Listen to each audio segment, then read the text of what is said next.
Assalamualaikum warahmatullahi wabarakatuh dan selamat siang.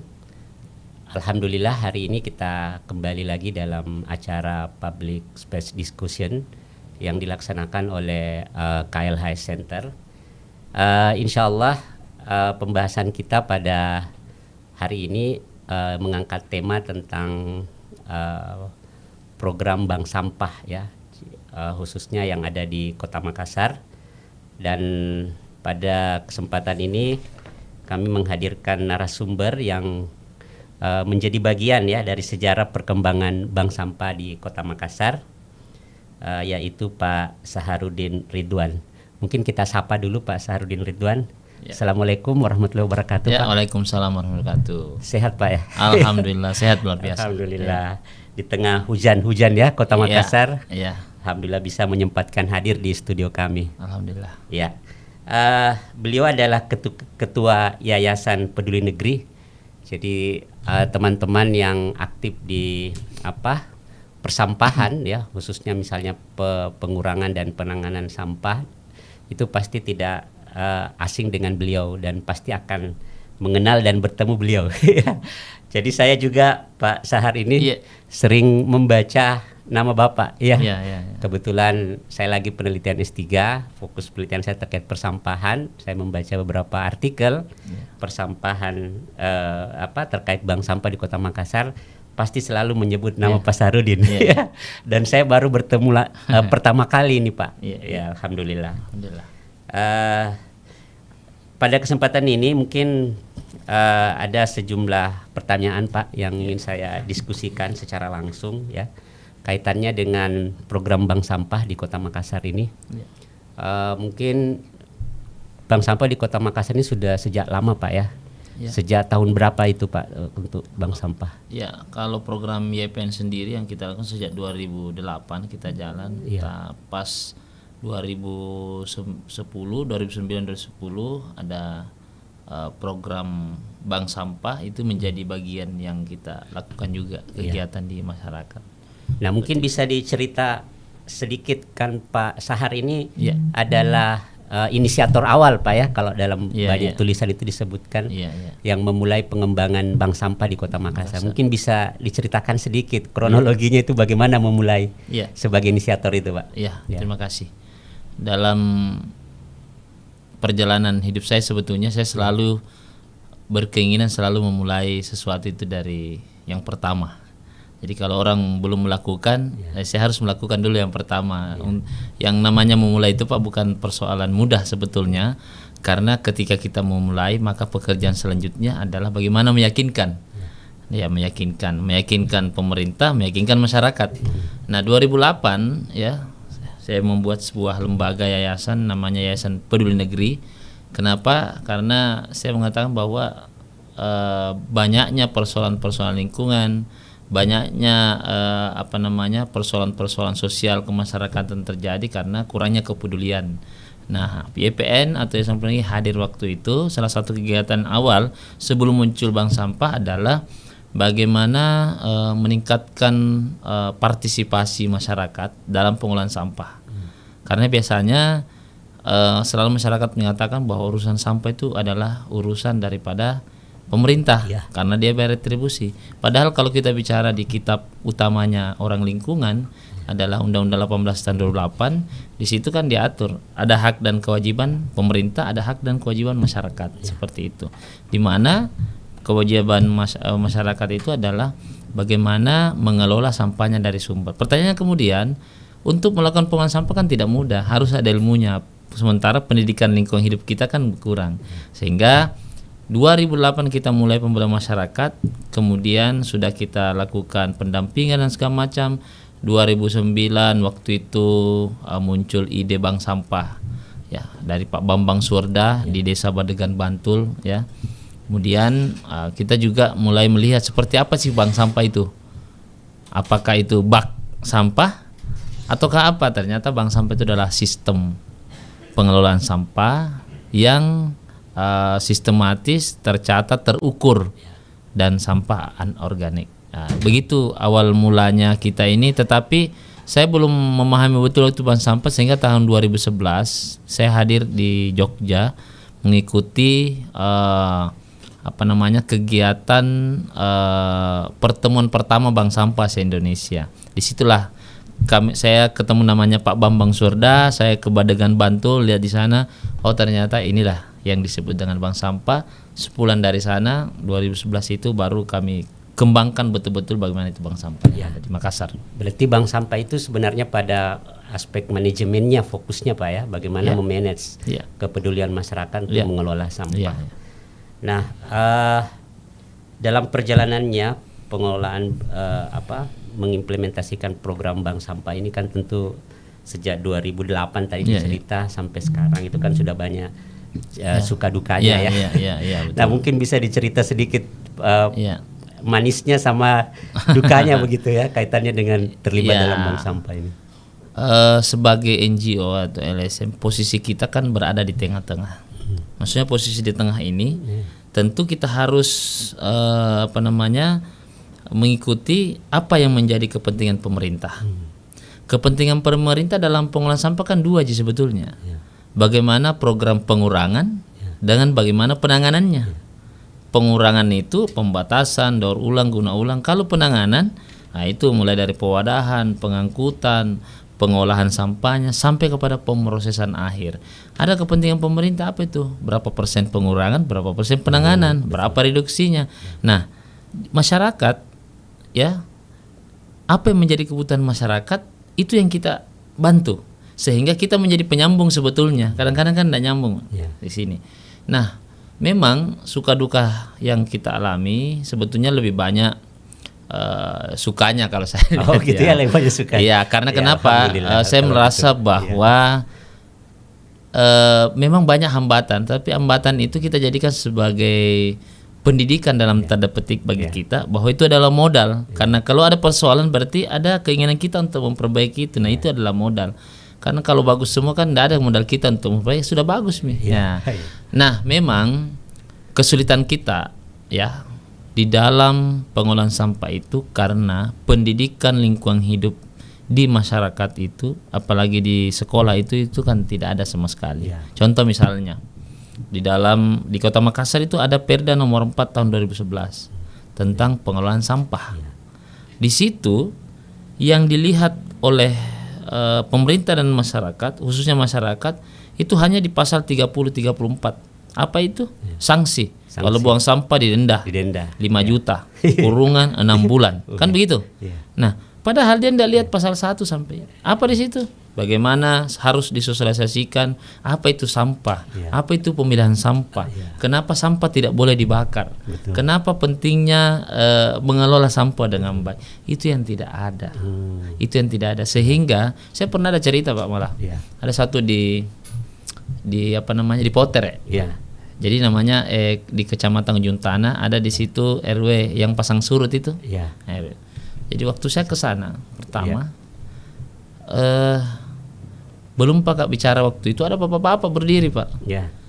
Pak, enggak usah banyak bicara di sini Pak. Di sini tidak butuh bicara Pak. Di sini butuh uang. Bayangkan. Bayangkan langsung tutup ini poin. Lokasi Adipura loh Pak. Ini lokasi Adipura. Saya cerita. Bagaimana waktu Adipura di sana? Dia bilang waktu mau Adipura Pak, datang orang kelurahan, kecamatan, menyapu, membersihkan. Apa yang kerja kita di rumah aja Pak. Ya kan? Nggak ada kegiatan, tidak ada Pak, karena kita tidak tahu Adipura itu apa dan segala macam. Nah, bayangkan Pak, setelah saya berikan pemahaman, ternyata kuncinya masyarakat itu lebih takut bahaya sampah ketimbang Perda. Apa yang saya sampaikan? Kenapa kita disuruh tanam pohon di depan lorong-lorong? Kenapa harus ada pohon kita tanam? Karena saya bilang pohon itu adalah sumber oksigen kita. Ya toh? Kalau tidak ada pohon, tidak ada oksigen kita. Masa kita mau keluar rumah pakai tabung gas? Kan begitu. Nah, kemudian apa fungsinya di lorong-lorong yang ada bunga-bunga Pak? Pot-pot apa? Saya bilang setiap hari kendaraan akan masuk di situ. Kalau tidak ada pohon atau bunga-bunga, maka itu asap kendaraan yang merupakan racun atau CO2 akan masuk ke rumah kita. Kenapa ada pohon-pohon? Ya karena itu adalah dia akan menghisap nanti itu. Baru dia paham. Jadi ini orientasi yang berbeda, cara menyampaikan berbeda. Karena pasang bunga-bunga mau penilaian. Ah itu. Beda misalnya penilaian, kalau dikasih tahu bahwa ini Iya. fungsinya begini, Betul. disuruh, tidak disuruh, pasti dia akan tanam pohon, pasti dia akan itu. Karena orientasinya beda, Pak. Bukan. Iya. Kalau sudah lomba Mi, nah bawa Tom itu kembali Iya. ke kantor lurah, kantor camat. Ah, yang kedua, kenapa dilarang bakar sampah plastik? Saya bilang bukan karena apa, bukan karena dari pura. Bakar plastik mengeluarkan gas dioksin. Iya. Ketika dia masuk di peredaran tubuh kita, dia akan mempengaruhi kesehatan kita untuk anak-anak apa segala macam, dan lebih bahaya ketimbang orang yang merokok 10 tahun berturut-turut. Iya. Bahkan ya sambil bercanda, kalau penelitiannya itu bisa kisah kita begitu kan. Iya, iya. Artinya setelah mereka Betul. sampaikan begitu, Pak, Iya. baru mereka paham. Betul. Nah, akhirnya saya punya kesimpulan, oh, ternyata di masyarakat sebetulnya butuh jadi edukasi, Pak. Itu sebetulnya suka duka yang Iya. pertama. Yang kedua, mereka mau tanam itu, Pak. Dulu di sana saya pernah bawakan jam 12 malam, Pak. Iya. Apa saya bawakan, Pak? Kompos. Iya. Kenapa? Karena di sana susah tanah kan. Betul. Dia tengah malam nunggu, Pak. Kenapa? Saya sengaja sebetulnya, Pak. Iya. Jam 12 malam bawa. Saya bisa saja bawa pagi, Iya. kan. Tapi saya hanya menguji mereka. Apakah apa yang saya sampaikan ini bisa mempengaruhi mereka? Ternyata dia menunggu, Pak. Berapa karung kita bawa, bukan sembako na tunggu, Betul. tapi dia menunggu tanah. Nah, itu tantangannya sebetulnya kita. Tantangan, betul. Bagaimana kita harus mengedukasi Iya. masyarakat. Suka dukanya sebetulnya di Seperti situ. itu ya. Iya. Luar biasa ceritanya, Pak ya. Jadi tapi Iya. hebat juga bagaimana Pak Sahar itu menjaga konsistensi, artinya Iya. terlibat dalam hal-hal yang sifatnya itu kan lebih pada aspek volunteer mungkin Pak Iya, ya. iya. Nah, itu bisa diceritakan. Iya. Iya. Saya sebetulnya ketika tahun 2008, pada saat mau jalan program, saya sempat waktu Ibu Risma masih jadi wali kota waktu itu. Kota Surabaya. Surabaya. Iya. Saya ke sana. Bagaimana seorang wali kota seperti Bu Risma itu meningkatkan partisipasi masyarakat dalam pengolahan lingkungan sampah. Caranya adalah bagaimana membentuk kader-kader Iya. lingkungan di setiap wilayah. Jadi saya sepulang dari sana 2008 itu saya sudah menyusun program juga waktu tahun-tahun pertama 2008, Pak. Karena ini kan masyarakat yang kita mau ini, tidak mungkin dengan saya sendiri keliling. Jadi sistemnya adalah pertama saya merekrut mahasiswa semester akhir. Iya. Ada dari UNAS, UNM, ada dari UIN, IAIN waktu Iya, itu. iya, iya. Saya rekrut, kemudian saya training mereka. Itu volunteer. Tidak, kan ada program yang ada saya program kerjasamakan, jadi saya kerjasamakan, kasih ada salary juga setiap Iya. bulan saya kasih dia. Kemudian karena saya bilang tidak mungkin perubahan itu terjadi kalau tidak ada tim yang kita buat untuk memberikan. Jadi saya TOT mereka dulu, Iya. memberi pemahaman, saya cuci otaknya mereka. Iya. Ada mahasiswa kedokteran, ada kedokteran. FKM, iya rata-rata seperti itu. Kemudian satu kecamatan, satu RW itu kan hanya 14 kecamatan ya. Iya. Kemudian mereka itu kewajibannya nanti turun di lapangan mencari orang-orang yang berpengaruh di kelurahan atau RT RW. Oh, begitu. Nah, dia cari kemudian siapa yang berpengaruh di situ. Kenapa? Yang bisa merubah lingkungan itu adalah orang yang tinggal di situ. Iya. Ya kan? Tadi dicari tokoh-tokoh Tokoh-tokoh masyarakat yang Iya. berpengaruh. Setelah kita data, oh ada ini tokoh-tokoh kader posyandu. Kemudian kita buatlah namanya pelatihan pengolahan sampah mandiri selama 3 hari. Iya. Kita undang mereka. Saya juga narasumber saya ada yang tentang perubahan pola pikir itu kita undang juga. Selama 3 hari kita latih mereka, mulai dari bagaimana perubahan pola pikirnya, bagaimana tentang pengolahan sampahnya, Iya. bagaimana penyelesaian pengolahan sampah di lingkungan masing-masing. Setelah itu targetnya mereka turun ke lapangan, mereka nanti akan merekrut kader-kader lingkungan, tokoh-tokoh perubahan itu dijadikan sebagai kader-kader lingkungan. Setelah terbentuk itu kami mintalah mereka untuk menjadwalkan sosialisasi edukasi, fasilitator sisa menyiapkan jadwalnya apa segala macam. Kemudian kami yang datang, orang tanya berapa anggarannya itu untuk sosialisasi. Alhamdulillah tidak ada sama sekali. Dari Karena masyarakat atau kelurahan. Dari masyarakat misalnya ditentukan biar di lorong-lorong apa segala macam, kami yang datang. Kami yang datang, apakah di masjid, silakan di masjid di mana ini kami yang datang. Kenapa? Karena itu tadi. Jadi kayak multi level ya, seperti itu. Jadi saling mempengaruhi yang lain, tapi kan pengaruhnya untuk kebaikan, untuk lingkungan. Jadi waktu itu konsep bank sampah yang kita sampaikan. kita belum ke bank sampahnya, nanti kalau sudah berubah pola pikirnya dan mereka mau, Oh, masih secara umum. Ya, secara umum bagaimana pengolahan sampah organik, bagaimana pengolahan sampah anorganik, bagaimana pemilihan sampahnya. 2009 baru masuk kepada konsep bank sampah. Salah satu solusi ya untuk mengolah sampah itu adalah bank sampah. Kemudian 2010, 2011 karena belum ada bank sampah induk, kita kerjasamakan dengan Payabo dan pengepul supaya mereka bisa hidup juga. Kita integrasikan mereka antara bank sampah unit dengan bank sampah ini. Nah, ini tadi yang 2008 yang menjadi motivator, fasilitator lingkungan. Itulah kemudian kita dorong bikin bank sampah unit. Kemudian dia bikin di RT, di RW-nya masing-masing. Jadi kan satu RW satu bank sampah. Dan itulah yang jalan alhamdulillah. Bahkan kader-kader kita dulu itu alhamdulillah masih ada sampai sekarang. Ya sudah ada juga yang almarhumah. Jadi itu yang kadang-kadang membuat saya merasa ya bahagia karena mereka bisa bertahan seperti itu. Karena kalau dari kami Pak, keberhasilan sebuah program itu jangan dilihat pada kita saat kita intervensi. Setelah kita tidak intervensi, jalan tidak ini programnya. Ukurannya di situ. Cuma kan lagi-lagi banyak persoalan-persoalan di masyarakat itu yang terjadi karena mungkin kader-kader kita ini sudah karena dia tokoh. Kadang-kadang ini kalau masuk ada lagi eskalasi politik tinggi di situ, ada lagi kayak pemilu begitu ya. Itu terpengaruh lagi. Nah, ini menarik, saya mau mendalami hal-hal tersebut. Kaitannya dengan beberapa pertanyaan yang saya siapkan. Untuk mendalami proses-proses keterlibatan itu dari sisi beberapa aspek. Nah, mungkin pengalaman Pak Sahar, seberapa aktif masyarakat itu berpartisipasi dalam kegiatan dan pertemuan yang diadakan dalam kaitannya pengembangan bank sampah ini? Kalau kan tiap tahun kita update terus data. Dari awal tahun ini kita mendata berapa, kita punya memang sistem yang sudah dari dulu kita sudah siapkan memang dan sudah berjalan tiap tahun. Kita melihat bagaimana partisipasi masyarakat dalam hal pengurangan sampah. Itu dilihat dari mana? Itu dilihat dari kan kalau bank sampah kan ada nasabah Pak. Berapa jumlah bank sampahnya, berapa nasabahnya, ada namanya bank sampah aktif, ada yang tidak aktif. Pasif.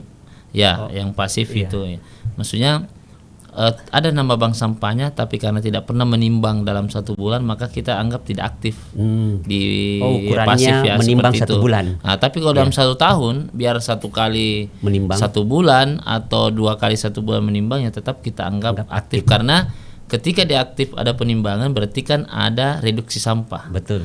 Ada artinya ada sampah yang ditimbang. Betul. Plastik dan segala macam. Nah itu. Kemudian yang kedua adalah memang tantangannya itu namanya juga pengelola bank sampah, meskipun namanya direktur, sekretaris ada bendahara kan tidak digaji.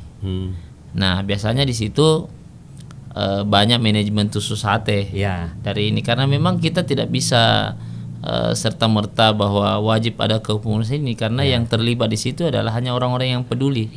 Berarti sifatnya sukarela begitu. Sukarela. Dia suka dengan lingkungan dan rela meluangkan waktunya. Nah itu dalam mengolah sampah. Jadi kemudian yang berikutnya adalah pencatatan tentang partisipasi masyarakat itu dilihat dari seberapa banyak masyarakat sebagai nasabah yang melakukan penimbangan. Kalau misalnya di dalam 1 RW itu ada bank sampah, katakan misalnya waktu pendaftaran awal 100 nasabahnya. Tapi yang menimbang hanya 20, 30, 40. Itu yang kita hitung. Berarti 20/100. Itu yang kita hitung sebagai keaktifan. Jadi dihitunglah nanti di akhir tahun bahwa jumlah nasabah yang aktif katakan 1.000 orang misalnya. Jumlah bank sampah aktif dari 600 hanya 200 atau 300. Nah, kenapa? Karena tidak melakukan penimbangan. Kalau tahun ini mereka yang tercatat itu kembali melakukan penimbangan berarti dikatakan aktif seperti aktif itu menimbang sekali sebulan mereka bawa sampah ke bank sampah untuk ditimbang. Itu yang disebut aktif. Ya, aktif. Karena itu yang bisa kita catat. Kalau tidak bisa. Betul. Ya, seperti itu. Nah, apakah partisipasi dari anggota, ini kan bank sampah basisnya komunitas gitu ya, itu berkontribusi terhadap kesuksesan program bank sampah? Ya tentu saja, karena yang dinilai di dalam bank sampah itu kan adalah pertama adalah reduksi sampah. Yang kedua adalah partisipasi. Yang ketiga adalah perputaran ekonominya. Ya, karena kan ada uang disiapkan Pemda untuk membeli sampah. Betul. Ya, kalau mau dilihat omsetnya atau penjualannya per tahun, ya dilihat daripada berapa banyak sampah yang ditimbang. Kalau ingin melihat berapa banyak sampah ditimbang, dilihat lagi partisipasi masyarakatnya. Semakin banyak nasabah yang menimbang, semakin tinggi reduksi sampah, semakin tinggi nilai ekonominya. Kan seperti itu. Betul, berkorelasi. Itu. Jadi indikator itu yang kita pakai untuk menilai. Nah, kaitannya dengan itu, ini kan tingkat keterlibatan itu ada di individu. Kemudian bank sampah ini kan juga ada komunitasnya gitu. Nah, bagaimana konteks hubungan antara individu ini dengan interaksi dalam komunitas? Apakah itu juga menjadi bagian pendukung dari keterlibatan masyarakat? Kompas tahun 2015 pernah menulis di halaman 1. Karena itu ditulis oleh wartawan Kompas. Gara-gara bank sampah, tawuran pun hilang di Balaparan. Oh begitu. Itu judulnya. Dan itu Pak JK Wapres waktu itu dia sempat baca. Apa ini? Jadi itu judul di halaman pertama. Gara-gara bank sampah. Tawuran pun hilang. Nah itu ceritanya bagaimana? Ceritanya itu ya bukan saya, karena wartawan sendiri yang datang ketika tahu bahwa ini datang saja ke sana lihat. Itu Balaparan dulu kan dikenal sebagai tempat tawuran kan. Orang dulu situ kalau mau tawuran kan pukul tiang. Ketika dia datang ke sana pagi-pagi hari Minggu, ada pukul tiang, dikira tawuran tuh. Ternyata itu kode sekarang di sana. Ketika dipukul tiang listrik, berarti itu adalah waktu penimbangan. Oh, begitu. Seperti itu adalah waktu penimbangan. Berarti komunitas itu mampu menciptakan dorongan individu untuk kemudian terlibat. Dan itu tadi ketokohan dari fasilitator yang kita rekrut kemarin itu sangat mempengaruhi komunitas yang ada, masyarakat yang ada. Nah, orang-orang yang berpengaruh itu kemarin kan ada yang memang ketua RW, ada tokoh masyarakat, ada mantan preman, ada ustaz, segala macam. Yang penting dia bisa mempengaruhi masyarakat untuk mau menjaga lingkungannya menjadi bersih. Jadi kuncinya sebetulnya karena begini, selain fasilitator tadi sudah ada lingkungannya, kami motivator kan monitoring evaluasi ada. Selalu ada monitoring, kemudian kami bikin grup. Bikin grup WhatsApp juga untuk memberikan, dan motivator, fasilitator, apalagi fasilitator ini selalu begini, mereka itu Pak selalu mau dihargai. Makanya kemarin setiap akhir kegiatan ada selalu rekomendasi yang kita berikan ke pemerintah kota. Contoh misalnya, kan tidak selamanya kita di situ kan membina RW ini, harus pindah lagi kita ini. Ke RW lain. Banyak kemarin yang terjadi, misalnya ketika kita intervensi bagus ke lingkungannya, setelah selesai ini, karena itu tadi harusnya kan pemerintah di tingkatan kecamatan atau kelurahan itu kalau sudah bersih lingkungannya, saya dia tanya, masyarakat itu Pak hanya mau dihargai apa yang mereka lakukan. Datang ke saja di situ Pak, kita bilang, bagusnya nota kita ini bagus, itu sebenarnya sudah bangga Pak. Persoalannya kan tidak ada anggaran, tidak ada dana kita kasih. Hanya modal kita adalah kalau Bapak Ibu jaga lingkungan, pasti kesehatan akan terjaga. Kalau kesehatan tak bagus, pasti ekonomi juga akan ikut. Nah, intinya kan tadi ada di kader itu kemudian menciptakan komunitas. Komunitas itu tentu kan ada kepercayaan antara anggota dalam komunitas itu. Nah, apakah kepercayaan itu memang terbentuk dalam proses-proses pelaksanaan bank sampah itu? Di bank sampah itu tidak ada acuan tertentu seperti kalau Bank Indonesia itu ada seadanunya Bank sampah itu saya selalu katakan bank sampah itu dari, oleh, dan untuk masyarakat. Maksudnya sistem pengelolaan bank sampah ini tidak bisa kita samaratakan antara RW yang satu dengan RW yang lainnya. Contoh misalnya, ada wilayah kita, RW kita di Makassar ini yang hasil penimbangan sampahnya masyarakat itu tidak mau ambil, Ya. tapi dia store saja di RW.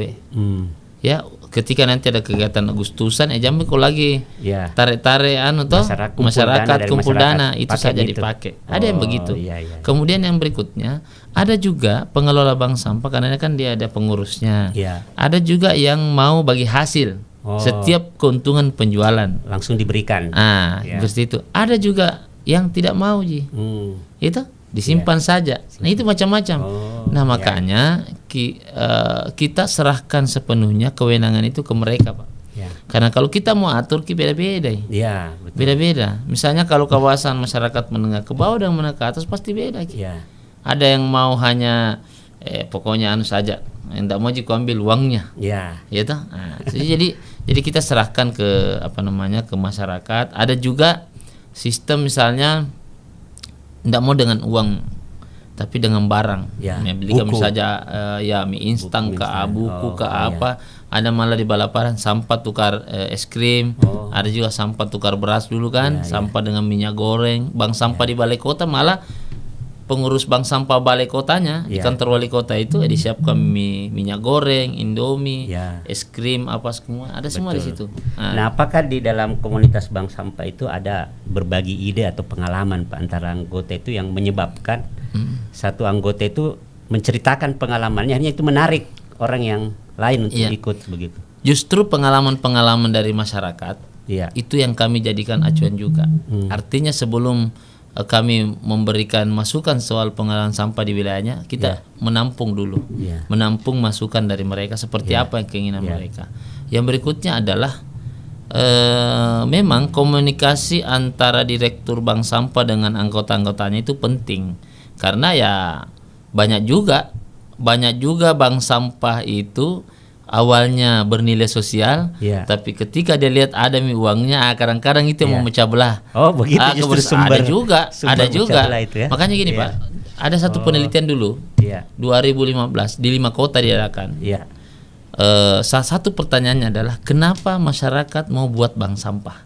Itu. Nah hasil survei itu yang tertinggi adalah kenapa masyarakat mau bikin sampah. Ini 5 kota ya, Makassar, Surabaya, Bandung, Jakarta. Pertama adalah masyarakat ingin lingkungannya bersih. Itu Pak hasil penelitiannya. Kenapa orang bikin bank sampah? Karena masyarakat bukan ingin, karena ekonominya. Bukan. Yang kedua, karena ada nilai sosialnya. Kenapa? Karena setiap mereka menimbang ada silaturahim. Ketemu mereka di situ. Yang tadinya mungkin kalau di kota kan ya susah ketemunya. Hari Minggu, hari Sabtu itu mereka berbaur dan di situ ada komunikasi. Itu tadi salah satunya gara-gara bank sampah tawuran hilang di situ kan. Yang ketiga baru nilai ekonomi Pak. Makanya ketika kami sosialisasi bank sampah, kami selalu menempatkan nilai ekonomi ini pada yang terakhir. Jangan yang utama. Karena ini kan benefitnya juga ada Pak. Artinya kalau lingkungan bersih, nilai sosialnya ada, ekonominya pasti mengikut. Di mana-mana itu. Makanya ketika kita sosialisasi bank sampah, jangan sekali-kali yang ekonominya dulu. Karena kalau ekonominya, Pak, saya jadi direktur berapa gajinya, bendahara berapa, ini tidak ada sama sekali. Nah, mungkinkah ada atau adakah fakta yang menunjukkan bahwa misalnya ada orang yang terlibat bank sampah karena dia melihat orang lain, itu terlibat bank sampah, saya ikut deh. Atau ada mungkin bilang karena dia sudah tidak ikut, saya tidak mau juga ikut deh. Karena adakah seperti itu? Kalau masalah ada pasti banyak. Ya ada yang begitu. Karena begini Pak, itu sejarah kita waktu 2008 sebelum kita mulai, itu yang saya cerita tadi, beberapa daerah itu karena begini, masyarakat itu mau melihat. Kalau kita bicara bilang di Jawa barangkali begitu, tidak. Nah waktu itu di beberapa tempat yang kita kelola ada kan kasih dulu percontohan. Ada dulu Karanganyar yang di Jalan Bajidaka itu kan percontohan semua awalnya itu. Nah waktu itu kami fasilitasi ke pemerintah. Jadi itu tadi warga Pasang Surut disiapkan bus oleh Pemda, kami fasilitasi, minta tolong, mereka dibawa ke sana. Kita bawa ke Karanganyar, kita kasih lihat bahwa ini masyarakat sendiri yang melakukan.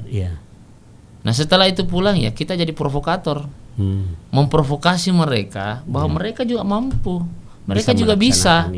Bisa kita fasilitasi. Memang Pak, pendampingan itu tim saya dulu itu memang sampai malam, sampai ini ketemu dengan lurahnya apa semua. Jadi kalau masyarakat memang mau merubah dirinya, pasti mereka akan berusaha untuk itu.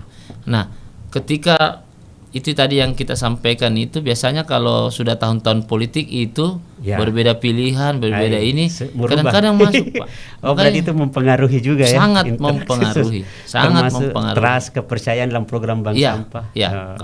Kayak itu tadi kalau misalnya leadernya dalam hal ini direkturnya tidak terlibat lagi, pasti dia yang lain juga ini. Contoh misalnya ketua RW. Ketua RW jadi direktur Bank Sampah. Tiba-tiba ketua RW-nya diganti. Dia tidak aktif lagi. Tidak aktif lagi. Biasanya kan biasanya ikut itu ya. Iya. Berarti ada aspek kepercayaan di situ pada orang-orang tertentu ya. Ada, Pak. Kan tadi kita perekrutan itu kan apa yang kita cari? Orang yang berpengaruh di wilayah itu. Berpengaruh. Karena kenapa? Hanya dialah yang mampu. Tidak mungkin saya bukan orang di situ, tidak bisa lah. Betul. Nah, gitu. Nah, kaitannya kembali dengan pengetahuan masyarakat tentang program Bank Sampah. Apakah pengetahuan itu, pengalaman Pak Sahar itu berkorelasi dengan keinginan orang untuk terlibat? Ya, saya katakan tadi kan bank sampah itu adalah salah satu solusi. Di dalam Perda Pengelolaan Sampah Makassar, di dalam Undang-Undang 18 kan di situ dikatakan memilah sampah dari rumah kan, pilah sampah dari rumah. Setelah dipilah sampah itu dikemanakan?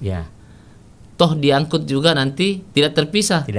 Digabung kan begitu. Itu kan banyak pertanyaan. Nah, makanya saya bilang di dalam dulu Pak Kambuaya Pak Menteri mengatakan tahun 2012 suatu Rakornas Bank Sampah yang kedua di Malang waktu itu 2012 dikatakan bahwa Bank Sampah ini adalah gerakan nyata 3R.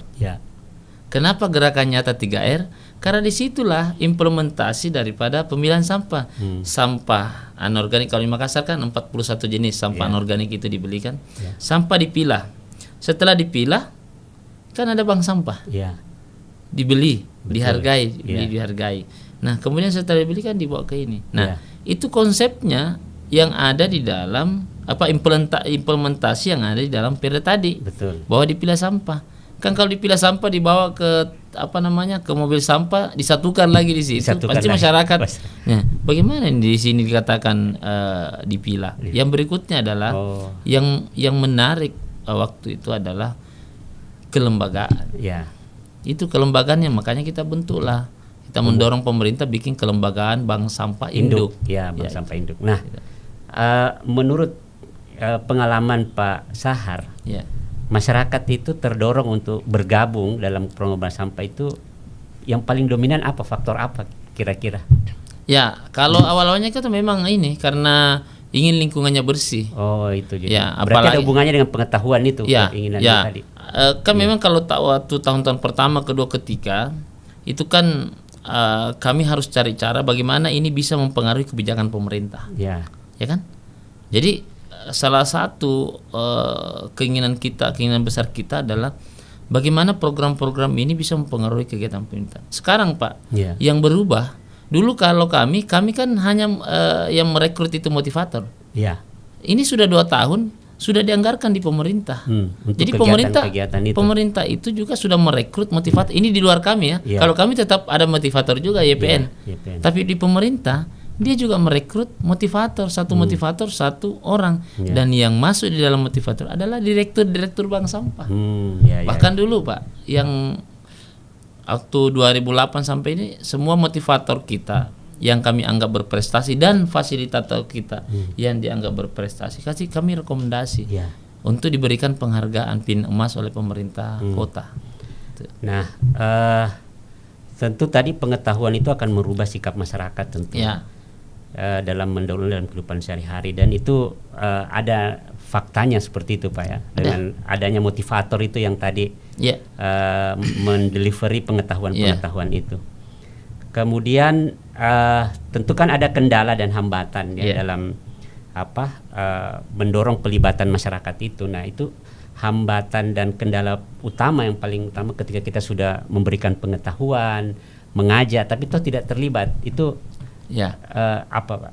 Jadi yang pertama kita akan selalu sampaikan dan jadi pertanyaan mereka, apa yang mereka bisa dapatkan ketika mereka terlibat jadi motivator, kemudian terlibat sebagai kader, sebagai nasabah juga. Sebagai nasabah, apa yang mereka mau dapatkan? Kan kalau tadi itu ya kalau kita bicara bank sampah tentu bicara tentang apa yang dibeli. Ya. Kemudian yang kedua, di tahun 2011 itu kan yang saya cerita tadi bahwa kami pernah buatkan jaringan antara bank sampah unit dengan pengepul waktu itu.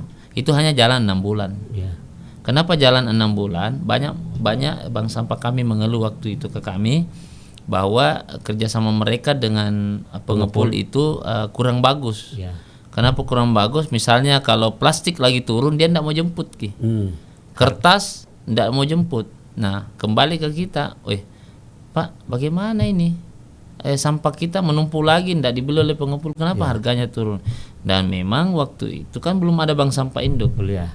Nah, setelah kejadian itulah kami membuat konsep untuk bagaimana ada satu unit atau lembaga di bawah Dinas Lingkungan, Dinas Pertamanan Kebersihan waktu itu untuk menangani persoalan sampah. Kenapa? Di dalam Perda, di dalam Undang-Undang 18 mengatakan pemerintah wajib memfasilitasi setiap kegiatan pengelolaan sampah yang dilakukan masyarakat. Ya. Nah, memfasilitasinya bagaimana? Ini tadi sampah yang sudah dipilah ini harus dibeli. Ya. Makanya itu muncul ide kita untuk membuat bank sampah induk atau bank sampah pusat Kota Makassar yang memfasilitasi setiap kegiatan bank sampah yang ada di di masyarakat ini, yang ada di bank sampah unit. Nah, terkait juga tentang pendidikan lingkungan hidup kan sekarang juga banyak bank sampah sekolah. Ya, banyak bank sampah sekolah yang ada. Yang berikutnya di pasar juga ada bank sampah. Nah, seperti itu. Tapi memang tantangan yang kita hadapi di lapangan itu adalah bagaimana sustainability-nya nih, keberlanjutan dari program ini memang harus dilingkan dengan program pemerintah. Nah, ini yang mandek kemarin itu kan ada edaran pemerintah kota 1 RW 1 bank sampah. Kemudian bank sampah itu kan menjadi indikator penilaian untuk RT RW. Itu tidak jalan. Ya, dulu jalan makanya dulu pernah. Jalan, ini tidak jalan. Untuk sekarang ya. Tidak jalan sekarang. Iya. Nah, selanjutnya lagi sejauh mana Bapak merasa kebijakan pemerintah itu sudah mempengaruhi kesadaran masyarakat dalam pengelolaan sampah lewat program ini? Peran pemerintah sekarang posisinya ini. Ya. Kalau untuk mengatakan pasti kita bicara data. Dulu ada 1000 bank sampah, sekarang data sisa 602, yang aktif hanya 200 sampai 300. Itu artinya kan menurun. Itu kan menurun. Kenapa kemarin kita mendorong awal untuk ini? Ketika dia menjadi sebuah kebijakan, maka itu kan bisa menjamin keberlanjutannya. Betul. Nah, sekarang yang jalan kan adalah dengan adanya UPTD bank sampah. Itu kan awalnya kami dampingi, sekarang tidak lagi karena sudah jalan. Artinya siapapun jadi pemimpin kota ke depannya juga ini tidak akan mati. Kenapa? Sudah menjadi kebutuhan. Nah, yang berikutnya adalah yang membuat menurun juga, menurunnya anggaran pembelian sampah. Dulu awalnya kan 2 miliar tahun pertama. Tahun lalu hanya 350 juta. Artinya sampai yang bisa dibeli juga semakin sedikit. Pasti semakin sedikit. Terukur juga pasti jumlah sampah yang ditimbang pasti berkurang. Ya. Betul. Padahal sebetulnya logikanya adalah ketika anggaran bank sampah, pembelian bank sampah ditingkatkan, maka tingkat reduksi sampah di bank sampah ini pasti akan meningkat. Partisipasi juga akan semakin tinggi karena adanya keinginan besar daripada masyarakat untuk melakukan penimbangan, kan seperti itu. Nah, nilai ekonomi perputaran uang juga pasti akan tinggi. Berarti kuncinya ini juga ada pada kebijakan pemerintah, Pak. Kebijakan. Padahal kalau kebijakan kan sudah ada peraturan wali kota nomor 36 tentang kebijakan dan strategi daerah dan pengelolaan sampah rumah tangga dan sampah rumah tangga 2018. Ada di situ, ada pengurangan, ada penanganan. Jadi menurut saya sisa sebetulnya implementasi ini jalankan oleh SKPD terkait karena di situ ada target yang harus dicapai dalam hal pengurangan dan penanganan. Artinya kan dari sisi instrumen kelembagaan sudah lengkap. Sudah lengkap sebetulnya. Tinggal implementasinya saja. Iya, implementasinya.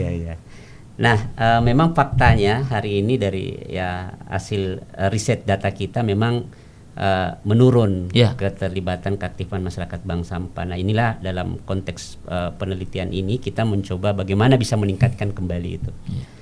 Nah, tadi sudah dicerita juga kronologis masyarakat itu tidak berminat. Itu tadi kan kalau di level itu aspek kelembagaan. Nah, kalau di level praktek di lapangan itu apa yang menyebabkan masyarakat itu dari yang tadinya berminat menjadi tidak berminat lagi? Ya. Faktor utamanya apa misalnya? Ya, faktor utamanya kan rata-rata misalnya persoalan kalau jenis sampah dibeli kan pasti tetap cuma biasa kalau harga bisa mempengaruhi. Harga ya, harga sampahnya itu. Harga sampahnya bisa mempengaruhi. Yang kedua adalah keterlambatan penjemputan. Misalnya kalau sudah di ini terlambat dijemput, itu juga bisa mempengaruhi partisipasi masyarakat. Ataukah kesibukan daripada bank sampah unitnya. Jadi pengelolanya. Pengelola bank sampah unit tidak aktif. Ya, tidak aktif itu salah satu. Karena mungkin ada kegiatan lainnya, ada ini ya. Kemudian yang berikutnya adalah kurangnya keterlibatan pemerintah setempat. Jadi belum dijadikan skala prioritas, salah satu skala prioritas pelayanan bank sampah ini. Padahal kan sudah jelas ada peraturan wali kota tentang pengurangan penanganan sampah. Cuma itu memang pendidikan untuk atau pengetahuan untuk memberikan situ itu yang belum. Nah, saya juga pernah dapat informasi bahwa keterlibatan masyarakat dalam program bank sampah ini berbeda ternyata antara komunitas masyarakat ekonomi ke atas sama ekonomi ke bawah. Nah, itu betul seperti itu? Kalau dari itu tadi yang saya cerita dari awal bahwa teknis atau operasionalisasi pengolahan bank sampah itu ada bank sampah yang memang hanya mengumpulkan warganya, kumpulkan, disedekahkan, kan tidak ngambil sampahnya, ada juga seperti itu. Bahkan kalau di yang Kumala itu kan sampah tukar emas, itu juga salah satu penarik. Nah, berikutnya adalah kalau bank sampah itu melakukan inovasi yang menjadi kebutuhan masyarakat, misalnya sampah ditimbang ditukar dengan apa saja, misalnya sembako itu juga salah satu yang menarik. Nah, yang berikutnya bagaimana mengintegrasikan kebijakan tadi yang saya katakan, misalnya di bagian pemberdayaan masyarakat untuk penentuan salary atau gaji daripada RT RW didasarkan kepada 9 aspek. Itu kan ada 9 aspek. Kebersihannya, bank sampahnya. Kalau ini dimaksifkan tunjangan untuk itu. Itu. Jadi tunjangannya untuk RT RW itu indikatornya, salah satu indikatornya adalah bank sampah.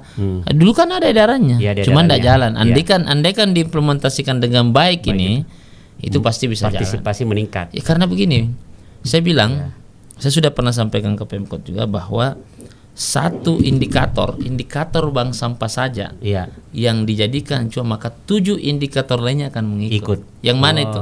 Kalau ada bank sampah kan sudah satu. Kedua, indikator itu tidak boleh ada sampah di atas drainase. Toh? Kalau ada bank sampah tidak mungkin ada botol-botol gelas itu. Kenapa? Masyarakat mulai itu adalah uang itu menghasilkan. Yang ketiga, tidak boleh ada sampah di jalan apa semua. Retribusi sampah. Pembayaran retribusi sampah sebenarnya bisa dilakukan dipotong saja di tabungan bank sampah. Tabungan bank sampah. Seperti itu. Mengurangi retribusi lagi ya. Smart City. Nah, kemudian sistem pelaporan lainnya saya kira mengikut semua di situ. Itu yang saya katakan tadi, kalau lingkungan bersih, ada nilai sosialnya dan ada nilai ekonominya. Sayangnya itu tidak terimplementasi ya. Itu. Nah, kalau itu berarti di level kebijakannya ya, atau yang sebetulnya kebijakannya sudah ada, tapi sudah ada di tataran SKPD atau bagian yang ada, bahkan sudah jalan tuh yang konsistensinya saja ya. Nah, betul yang sekali. Keputusan itu. Yang paling inti adalah keberpihakan kita terhadap lingkungan, kepedulian kita. Itu yang paling penting. Nah, kira-kira kalau ingin memberikan usulan ini kepada pemerintah, apa usulan Bapak yang paling khusus untuk pemerintah saat ini kaitannya dengan bank sampah? Kan pemerintah itu kan selalu mengkampanyekan ya bahwa sudah ada pengurangan, sudah upaya ini sampah dan sebagainya. Bahkan di perencanaan pembangunan itu kan selalu ada poin-poin sampah itu selalu menjadi bagian dari kebijakan ya, strategi pemerintah. Apa yang Bapak mau usulkan ke mereka kan memang kita sudah ada kebijakannya, sudah ada semua kan. Ya, apalagi gitu kira-kira. Konsisten. Oh, konsisten saja ya intinya Ya itu ya. kan sudah ada. Konsisten. Jadi kalau saya bikin lagi sebenarnya begini. Kalau kita bikin usulan misalnya baru dan tidak ada cantolannya, aturannya, pasti mereka tidak akan lakukan. Bagi saya konsisten saja terhadap aturan yang sudah dibuat. Yang mana itu tadi ada Perwali nomor 36 tentang pengolahan sampah rumah tangga dan sampah rumah tangga, di mana di situ ada 3. Ada 2. Kebijakan pengurangan dan kebijakan penanganan. Nah, saran saya ini kebijakan pengurangan kan jelas. Ada pembatasan. Betul. Pembatasan penggunaan yang bisa jadi sampah. Yang kedua, kalau tidak mampu kita batasi, carilah produk yang bisa didaur ulang. Lewat mana? Ada bank sampah. Ada bank sampah. Betul. Kita pernah ada prestasi luar biasa dengan anggaran yang tinggi di pembelian bank sampah, pasti akan berpengaruh. Kan itu saja. Ya kalau kita konsisten di situ jalan, Pak. Kalau misalnya kita tanya lagi, apa yang menyebabkan pemerintah tidak konsisten itu? Kira-kira. Kalau persoalan politik itu tadi juga menjadi konsistensi itu, mempengaruhi konsistensi tadi. Misalnya pergantian kepemimpinan itu mempengaruhi konsistensi itu juga. Dilihat lagi sebetulnya kan bingung juga kita kalau misalnya itu ada kebijakan ini, padahal kan peraturan ini, regulasi ini kan dibuat oleh pemerintah. Misalnya target pengurangan kan sampai 2025 30%, penanganan 70%. Nah, di neracanya bagaimana kita melihat bahwa ini pengurangan bisa capai di situ? Kalau di atas kertas kita hitung, oke, bisa. Tapi kan ini harus ada implementasinya. Nah, makanya saya bilang konsisten itu dilihat juga dari kebijakan. Apakah ini dianggap sesuatu yang biasa-biasa saja atau luar biasa? Dan ingat, jangan sampai ini kita tidak lakukan, nanti kalau ada kejadian misalnya baru kita sesali seperti itu. Jadi konsistensi itu dan integrasi pengolahan sampah dengan kebijakan pemerintah itu harus sejalan. Nah, kaitannya dengan komunitasnya, kira-kira Bapak mau rekomendasikan apa buat komunitas? Kan komunitas-komunitas sudah banyak, cuma tidak aktif begitu, ada yang tidak aktif. Nah, itu rekomendasinya kira-kira seperti apa? Ya, kalau untuk bank sampah yang ada, saya kira bahwa Pemda sekarang kan Dinas Lingkungan Hidup juga sudah merekrut motivator itu. Yang pertama adalah harus dilakukan program atau kegiatan peningkatan kapasitas untuk pengelola. Untuk pengelola bank sampah, bank sampah unit. Kemudian yang kedua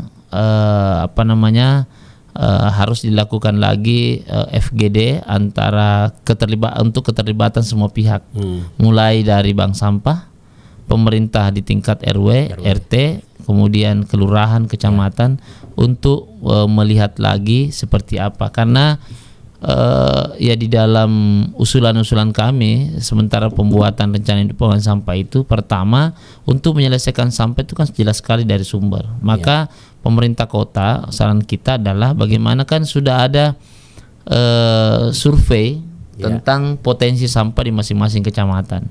Setelah kita tahu potensinya, maka kita bisa membuat satu treatment khusus bagaimana menyelesaikan persoalan sampah, sehingga tidak ada berkurang sampah yang ke TPA. Kenapa target-target pengurangan dan penanganan kita tidak berikan ke kecamatan?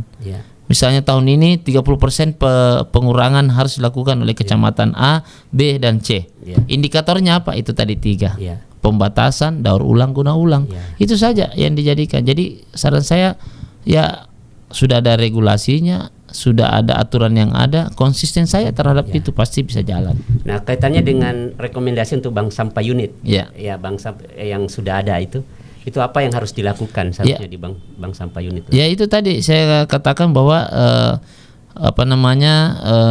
diperbaiki lagi sistem dan mekanismenya. Jadi mungkin kalau tahun ini kita akan kembali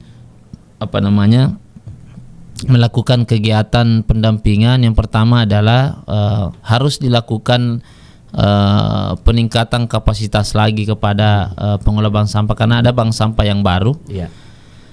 karena di RW itu yang lama tidak aktif, maka ada bank sampah yang baru dan di SK-kan oleh lurah, sehingga jangan sekedar SK, tetap nanti kelurahan itu melakukan pemantauan, monitoring, evaluasi untuk melihat berapa pengurangan dan reduksi sampah yang dihasilkan oleh ini. Kemudian yang berikutnya untuk komunitas juga tentu perlu ada forum, ya, forum pemberian masukan dari bank sampah unit ini terhadap kondisi yang terjadi saat ini. Jadi terutama yang tidak jalan itu perlu kita tahu kenapa mereka tidak berjalan.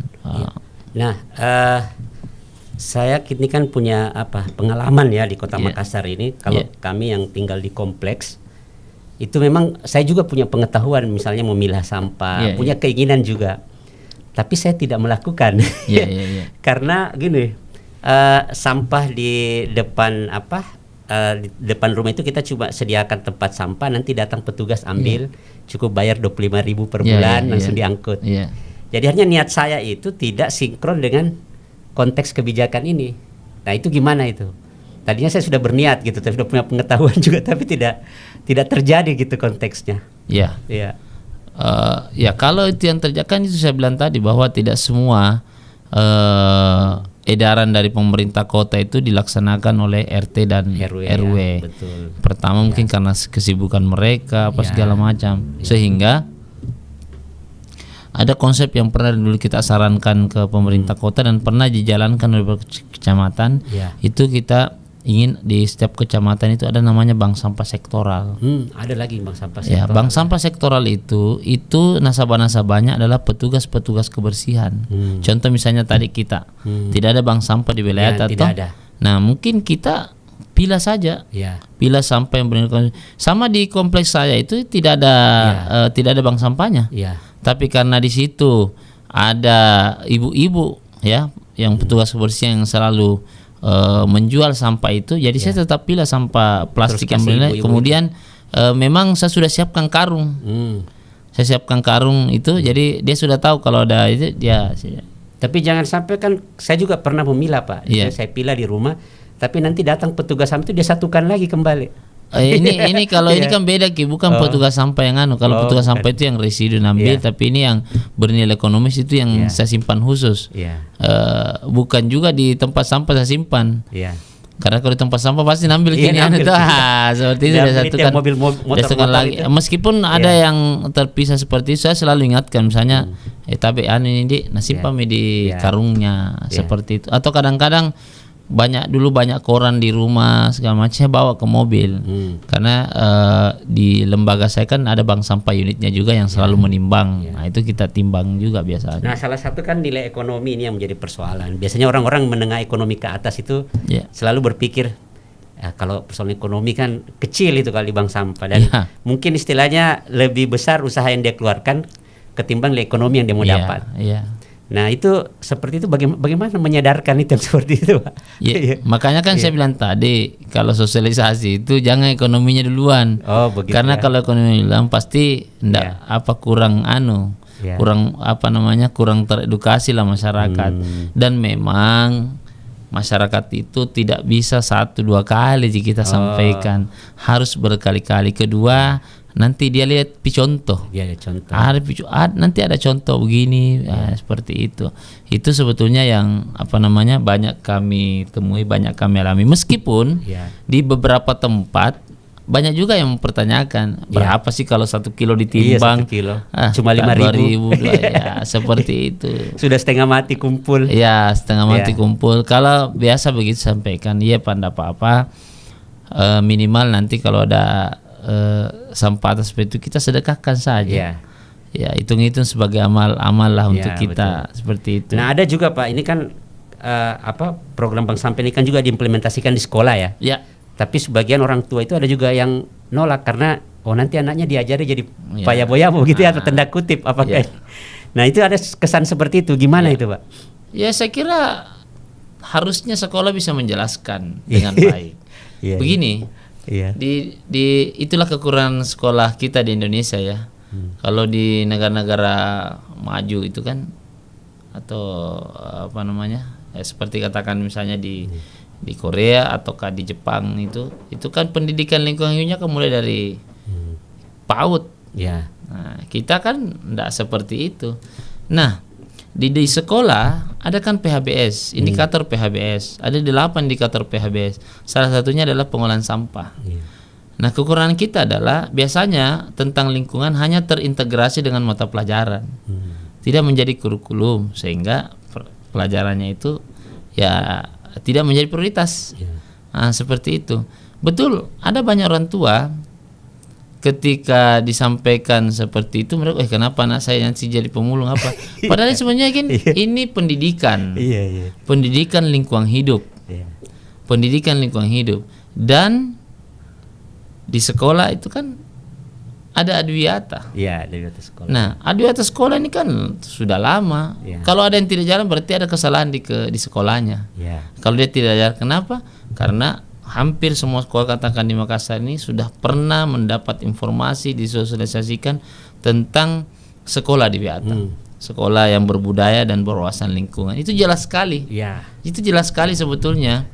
Makanya saya banyak juga terlibat di adiwiyata, ya, sehingga yang paling penting adalah sebetulnya harus kita harus ada orang atau ada lembaga atau siapa yang bisa menyampaikan ke sekolah ketika mau penyusunan misalnya anggaran sekolah, itu harus ada yang berbasis lingkungannya. Berapa persen dari anggaran sekolah itu untuk lingkungan.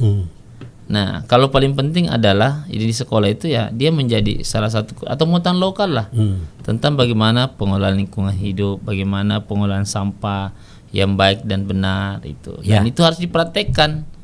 Nah, misalnya kalau kita sekolah menilai di Pura ya. Ketika kita menilai itu tempat sampah di depan sekolah kadang-kadang dia kasih kosong. Ya, takut tercampur. Padahal sebetulnya itu salah. Harusnya tetap terisi. Ya, supaya kita tahu ini terpilah apa tidak. Nah, di situ kita membina, menyampaikan. Nah, biasanya kan anak kelas 1, kelas 2, kelas 3 itu kan sembarang membuat. Berarti kan dari pendidikan lingkungan hidupnya itu di sekolah. Nah, itu kan biasa kalau penilai mau datang, biasanya itu kan sekolah bersih-bersih. Termasuk juga tempat sampahnya dibersihkan juga. Iya, dibersihkan. Nah, kalau saya menilai langsung ke belakang sekolah. Karena pasti banyak sampahnya di situ. Nah, kalau ada yang mengatakan, Pak, program bank sampah ini ke depan kayaknya tidak berhasil begitu, gagal ya. Karena datanya trennya menurun, jumlah sampah yang dikurangi juga semakin sedikit. Nah, itu jawaban Pak Sahar gimana? Apa masih ada optimisme gitu untuk kalau saya tetap optimis bahwa bank sampah itu tetap akan jalan dengan baik. Yang kedua, ini tren data bank sampah kita dulu itu kita hanya berpatokan kepada data yang ada di bank sampah induk. Padahal sekarang ini bank sampah unit itu banyak juga sebetulnya yang tidak menimbang ke bank sampah induk. Berarti diambil sama karena begini, karena dari awal ketika kami buat bank sampah, mendorong pemerintah untuk bikin UPTD bank sampah. UPTD bank sampah ini kan bukan bisnis oriented, bukan tujuan bisnis. Dia hanya memfasilitasi, ya kan? Nah, selalu saya ingatkan dari awal waktu pembentukan bank sampah induk, saya sampaikan ke bank sampah unit bahwa bank sampah unit ini tidak wajib menimbang di bank sampah induk. Ya, kenapa?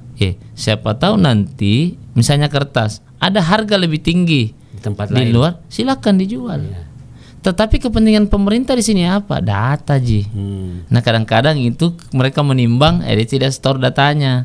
Itu anunya sebetulnya. Jadi kenapa UPTD hadir? UPTD hadir ini hanya untuk memfasilitasi kegiatan pengolahan sampah. Kenapa? Karena dulu pengepul namanya bisnis oriented, dia tidak ada pengusaha itu yang bisa membeli 41 jenis sampah. Tidak ada toh.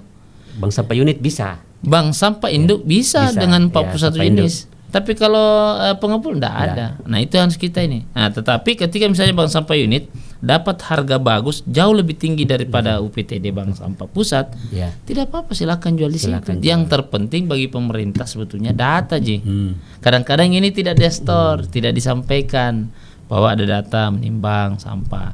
Kemudian kalau ya sekarang kan memang menurun. Ya.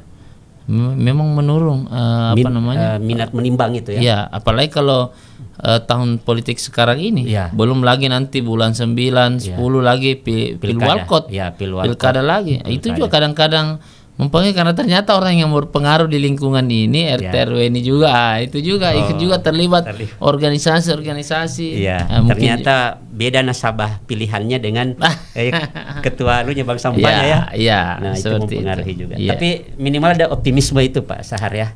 Bahwa ini tetap akan eksis, tetap akan dibutuhkan ya. Iya. Tapi kuncinya mungkin ada di kader itu tadi, karena kalau Pak Sahar misalnya juga sudah meninggalkan program kegiatan ini, siapa yang melanjutkan nanti, itu kan jadi pertanyaan kita. Nah, ini kekurangan, ini yang selalu saya sampaikan juga kepada Bank Sampah Induk. Sekarang sistem itu mereka harus rubah, Bank Sampah Induk. Sekarang kan hanya menunggu. Iya. Itu? Menunggu datang. Ya. Jadi misalnya kalau di grup WA itu, tolong jemput sampah saya di sini, baru datang. Dari tahun lalu saya sudah ingatkan, kalau kita mau mencapai pengurangan penanganan sampah atau pengurangan dalam tingkat yang bagus, maka kita yang harus proaktif. Membina juga begitu ya? Ya, membina kan sudah jalan ini, ada motivator, ada motivator yang jalan dari teman-teman ini. Tapi sekarang ini harus proaktif.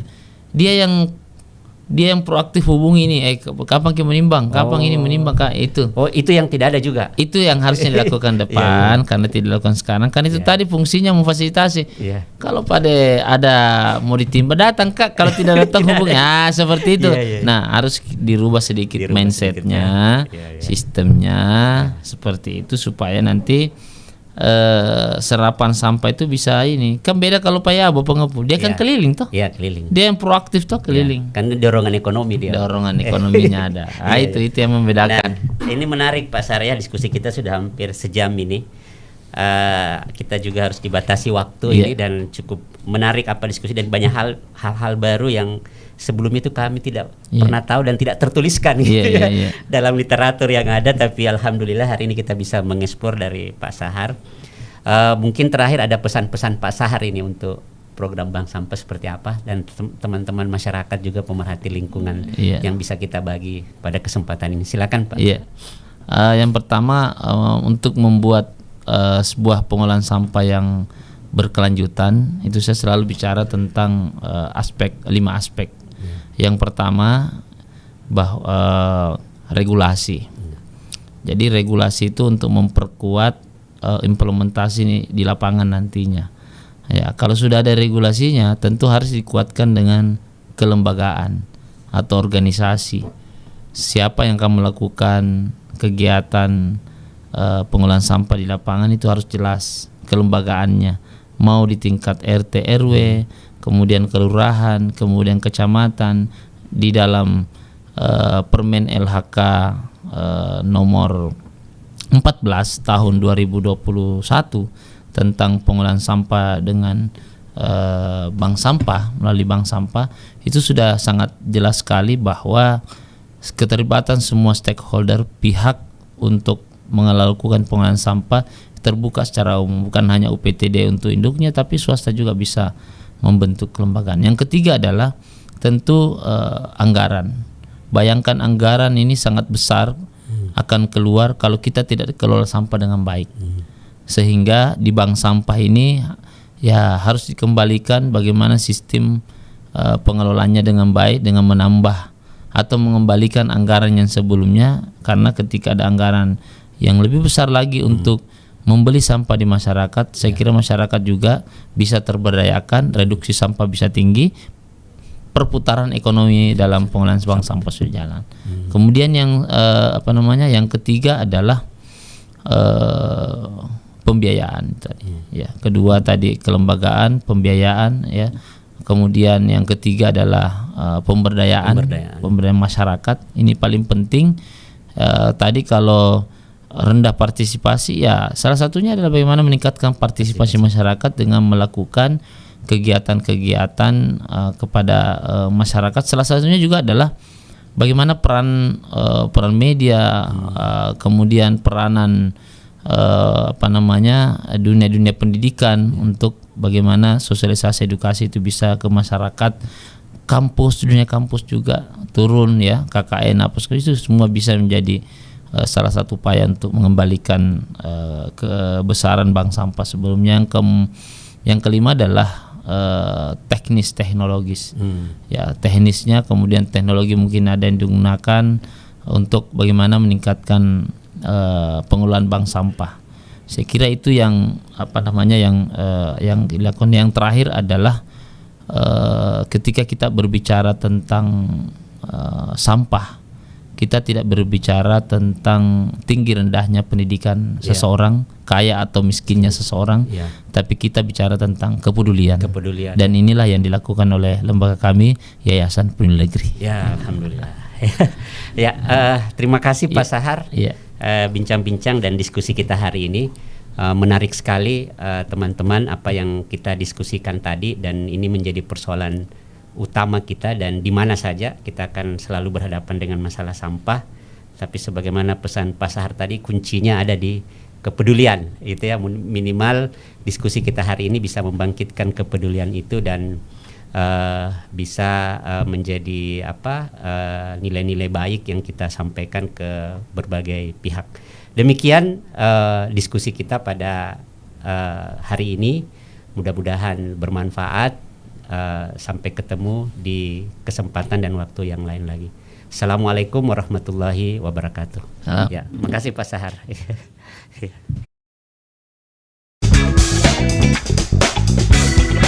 Thank you.